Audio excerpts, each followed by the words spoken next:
All right, this is a screen recording lecture of Chapter 3, which is all about listening. I will tell you that I do not use any of the information that the author includes in our textbook. So make sure you're listening closely and you're taking notes on Chapter 3. All right. The first thing that I want you to know is that there's two modes of listening, okay? Remember, this is not in the book. We have active and we have passive. All right,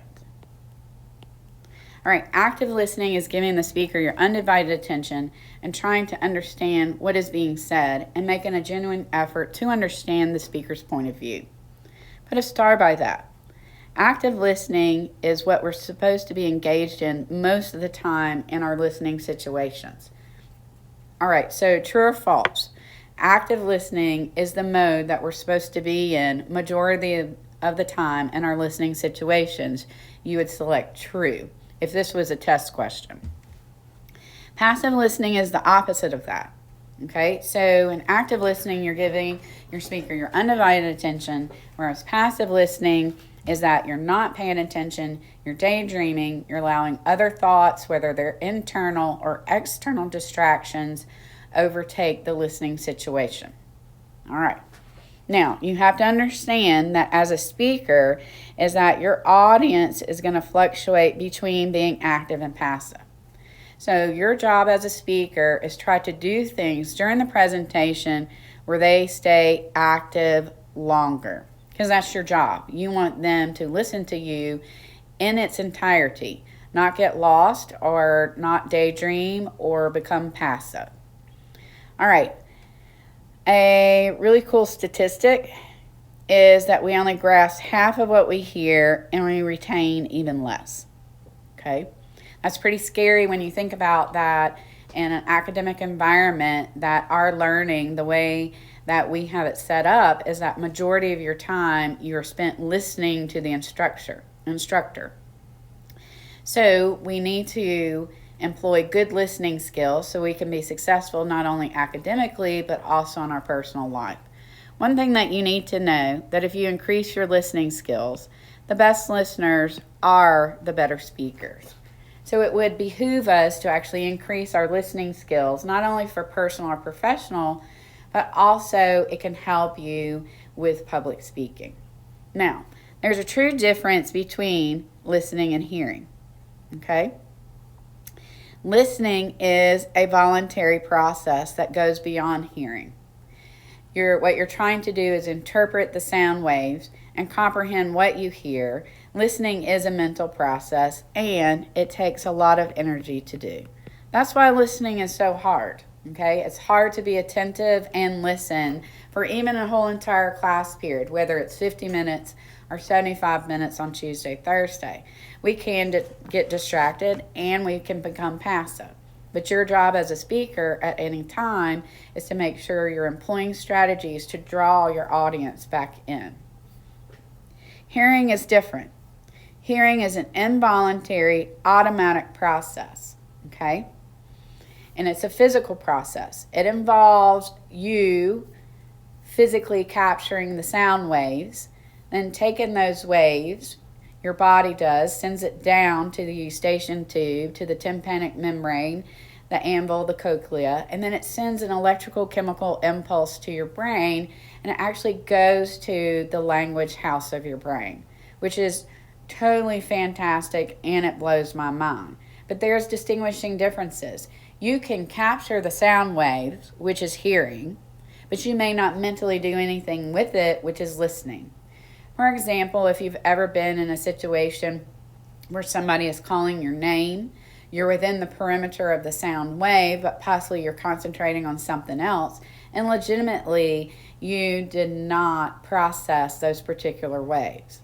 Now, remember, too, that after a 24-hour period, is most people only remember 10% of the original message, okay? Listening is an important job skill and is ranked up there as some of the top job skills that employers want in their employees. But also, effective listening is useful in all aspects of your life.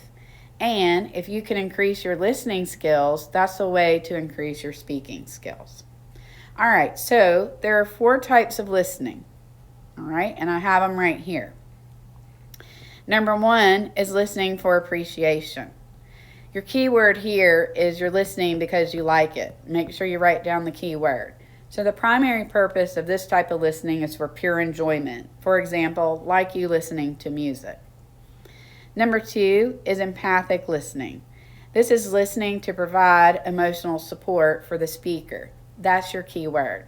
So when we're listening empathically, we're listening to provide emotional support for the sender of the message. Number 3 is listening for comprehension. Your key word here is for recall and understanding. Okay? Your primary purpose is to not only remember the information, but also understand the information. A classroom setting would be a great example of a place where comprehensive listening takes place, because your job is not only to understand what I'm saying, but able to recall the information for test purposes. Now, critical listening is you're gathering information on both sides of the issues so that you can make an informed decision. You evaluate the message either to accept it or reject it. For example, listening to a presidential debate, or maybe a car salesman trying to convince you to buy a car, or any situation where you're weighing both options with the end result of you actually accepting one point of view and rejecting another. All right, let's talk about some poor listening habits. We all have poor listening habits, okay? And what you're going to do is on Canvas, make sure you take the listening survey. It's posted up there. And there's an assignment that goes with it. It's a listening assessment to kind of rank your listening skills. And then you're going to respond to the particular survey in the assignment. And basically it's going to ask you what your score is. Did you expect this score? What is your worst habit? And how are you going to increase your listening skills? So let's talk about some poor listening habits. One poor listening habit that we can have is not concentrating. Now, the human brain can process like 8 times faster than a person can talk. So therefore, there's a lot of spare time for you to be distracted or to internally have your own thoughts and think about something else. Also, another poor listening habit is listening too hard. Now, listening too hard is trying to remember all the details. So it's basically you're looking at the micro pieces of information, or trying to digest them all. For example, have you ever heard the phrase, you cannot see the forest because of all the trees? Well, it's like you're looking at all the microscopic details as opposed to looking at the big picture. Jumping to conclusions is a poor listening habit. This is making an assumption that we know what the speaker will say before they say it. For example, like finishing someone's sentences. Also, another poor listening habit is focusing on delivery and personal appearance instead of the speaker's message and getting distracted in that way. If you ever have a feeling that you are actually falling into poor listening habits, then you need to work on strategies to actually employ to become a better listener. So, how to become an effective listener? It takes practice. All right, remember is that listening is a learned skill, and it is voluntary. It is a mental process, and you have to expend energy to do it, which the direct opposite would be hearing, which hearing is involuntary, and it is a physical process. So if you have all the physical mechanisms to be able to capture the sound waves, for them to be directed into your inner ear, and all of those parts are working to send the signal to your brain, to the language house, that's hearing, okay? So you don't have to practice that part. You have to practice the listening. All right, so here's some strategies for effective listening. Number 1 is taking listening seriously. And this means that you have to practice. So you have to recognize what your poor habit is so that you can make arrangements in that moment where you understand that you're doing that to redirect to one of the positive strategies to help you listen better. Also, become an active listener and stay an active listener longer. Try to recognize those times if you drift away, and also try to draw yourself back in to be attentive to the speaker. Thirdly is resisting distractions. All right. For example, daydreaming. Distractions can be external, which could be noises outside of yourself, or even visual distractions, even other noise distractions, movement distractions, but also distractions can be internal. For example, thinking.